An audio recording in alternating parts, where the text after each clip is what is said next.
రోజు పొద్దున్నే ఏదో ఒక కాన్సెప్టో ఏదో ఒకటి మంచి విషయం ఏదో ఒకటి తెలుస్తుందన్నమాట. నాకే కాదు, అందరికీ, అందరు ధ్యానులకు.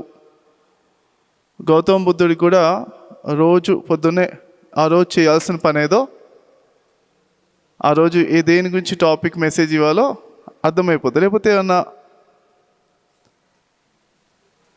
పని చేయాలన్నా తనకు లోపల నుంచి వచ్చేస్తుంది అన్నమాట. ఒక ఎగ్జాంపుల్,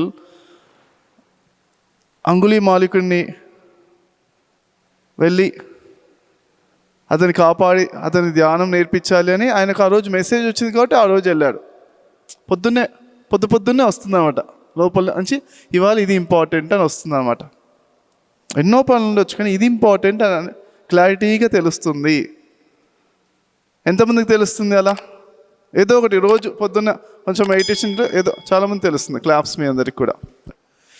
ఇప్పుడు అలానే అందరికీ వచ్చినట్టు నాకు కూడా, ఇప్పుడు నేను హైట్ అని ఇచ్చి కళ్ళు హైట్ అని ఇచ్చేది ఒకసారి మేము అందరినీ చూశాను. అందరికీ ఎనర్జీస్ పెంచుకోవడం ఆ టెక్నిక్ చేసిన తర్వాత కళ్ళు మూసుకున్నప్పుడు మెసేజ్ వచ్చేసింది అన్నమాట. అప్పుడు ఇది చెప్పాలి అని వచ్చింది.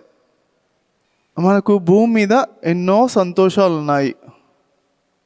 ఓకే, ఇది గొప్ప, అది గొప్ప, దీనికన్నా ఇది గొప్ప, దానికన్నా అది గొప్ప అని ఎన్నో సంతోషాలు ఉన్నాయి. అరే అది చేస్తే బాగుంటుంది, ఇది చేస్తే బాగుంటుంది, ఇది చేస్తే బాగుంటుంది, ఇది తింటే బాగుంటుంది, అక్కడ వాళ్ళని కలుస్తే అది చూస్తే తీర్థయాత్రలు చూస్తే ఎన్నెన్నో ఉంటాయి. భూమి అన్న తర్వాత ఒకదాన్ని మించిన ఒకటి ఉంటాయి.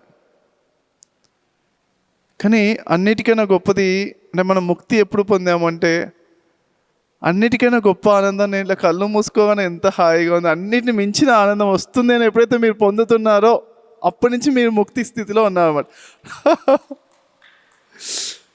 అంటే సంతోషం ఏం చేస్తుంది? ఒక సంతోషం అంటే మళ్ళీ అది దాని వైపే వెళ్ళాలని చూస్తూ ఉంటుంది.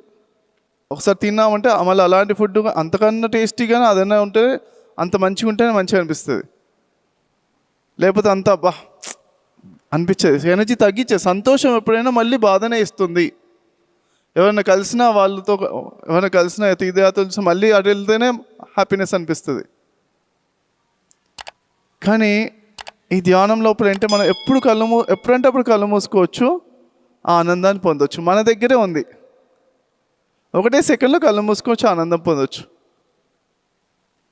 అది ముక్తికి మొదటి మెట్టు. మరి పరాకాష్ట మెట్టు అంటే కళ్ళు మూసుకున్న ఆనందము కళ్ళు తెరిచి కూడా అంతే ఆనందం తగ్గట్లేదు అనేది, అది పరాకాష్ట ముక్తి. ఓకే, జీవన్ముక్తి. అది ఇంకా నెక్స్ట్ లెవెల్. బట్ అట్లీస్ట్ కానీ రెప్పపాటుతో ఆనందం పొందితే అది సగం ముక్తి వచ్చేసినట్టే. ఓకేనా? అది ఇంతకన్నా ఆనందం ఇంకే ప్రపంచంలో ఏమి ఉంది, ఏమి గుర్తుకు రాలేదు కదా.